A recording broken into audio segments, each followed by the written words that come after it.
আবাসীগণ অসহ্য যতনা পায় জীর্ণকায় মৃত প্রায় দেহ দরিদ্র কবলে পড়ে মরিতেছে কেউ। স্নেহাধিক পুত্রকন্যা পরিবারে আজি এক মুষ্টি অন্ন লাগি দেয়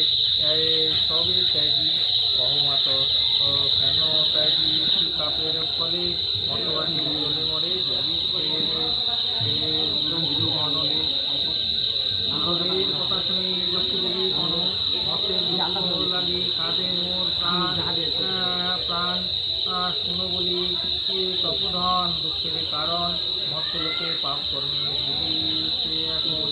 চঞ্চলা হইয়া কেন ফিরে দাঁড়ে দাঁড়ে সকল বৃত্তান্ত আজি বলি তোমারে অনাচার ব্যবচার ক্রোধ অহংকার অলস্য ও কলহ দিবা নির্যাস দিয়া উত্তরাশা অর্থরাশি নারী কণ্ঠে তুমি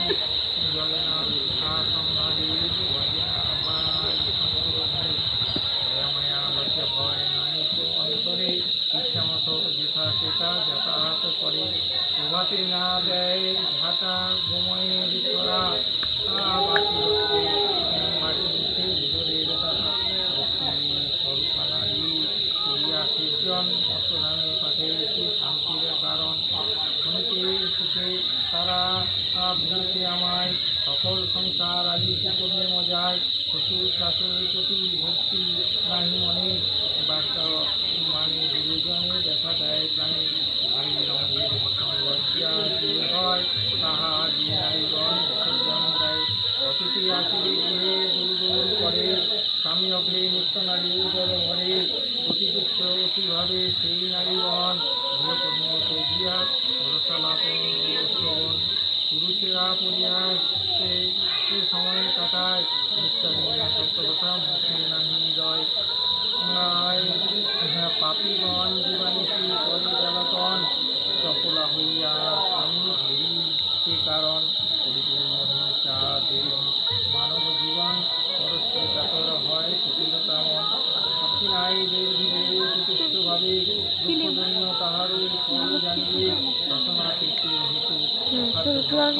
মানব জীবনে ঘটে অকাল মরণ যেথা থাকে এই সব পাপময় করি সেই সংসারে আমি লক্ষ্মী তারা করি যে হেন কর্মত্যাগী হলে শুভেচ্ছা মালিক সবাইকে শুভ শুভেচ্ছা।